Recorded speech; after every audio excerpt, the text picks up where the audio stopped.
नमस्कार दोस्तों। आज आप 10 से 15 फ़ोटो एक सेकंड में खींच लेते हैं और एक एक फ़ोटो का स्पेस 5 MB से कम नहीं होता है। लेकिन आप यकीन करेंगे कि एक दौर ऐसा भी था जब 1.44 MB की एक फ्लॉपी डिस्क हुआ करती थी। उसमें हम ऑफिस के प्रोजेक्ट्स, कॉलेज के प्रोजेक्ट्स, गेम्स, ये सारी चीज़ें उसमें लेकर चला करते थे।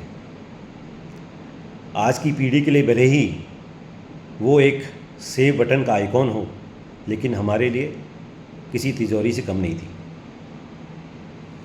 1.44 MB की फ्लॉपी इतनी नाजुक थी कि सेकंडों में ख़राब हो जाया करती थी। उसके ऊपर एक स्टील का शटर हुआ करता था, जिसे अक्सर बच्चे एक तरफ से खींचते थे और फिर छोड़ते थे। चटक आवाज़ आती थी उसमें, और हम मना भी करते थे उन बच्चों से कि बेटा, इसके अंदर जो रील है, शटर के अंदर जो रील है, उसमें अगर धोखे से उंगली छू गई तो सारा डेटा चला जाएगा। लेकिन बच्चे कहाँ मानने वाले। बच्चों के लिए वो एक गेम से कम नहीं था। इससे रिलेटेड एक किस्सा मुझे आज भी याद है। बात सन 2002 के है। कॉलेज में हुआ करता था मैं उस वक्त।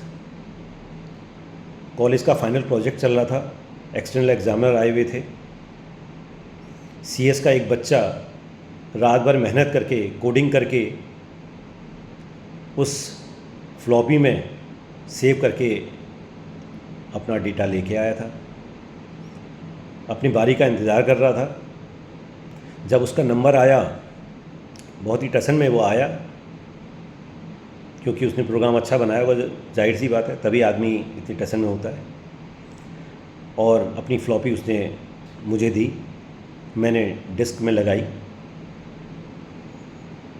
तभी स्क्रीन पर एक मैसेज आया, A:, disc is not accessible. मानो उस बच्चे के पैरों तले ज़मीन खिसक गई। हमारा भी दिल बैठ गया, क्योंकि बच्चे की मेहनत थी। बुरा सभी को लगता है, लेकिन क्या किया जा सकता है। तो वो उसका डेटा सारा चला गया। खैर, जो एक्सटर्नल एग्जामिनर थे उन्होंने भी समझा उस चीज़ को, उससे और चीज़ें पूछी गई और उसका एग्ज़ाम जैसे तैसे निपटा दिया गया। आज हम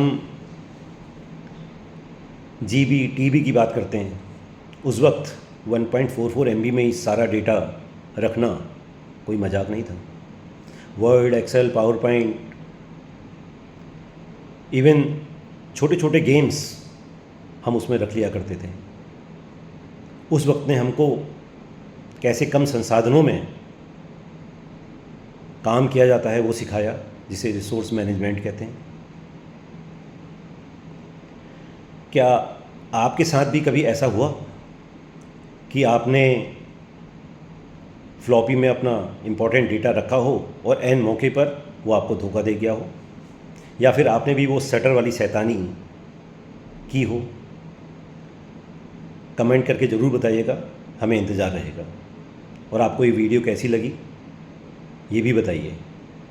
मिलते हैं अगली किसी अच्छे किस्से के साथ। तब तक के लिए धन्यवाद। नमस्कार।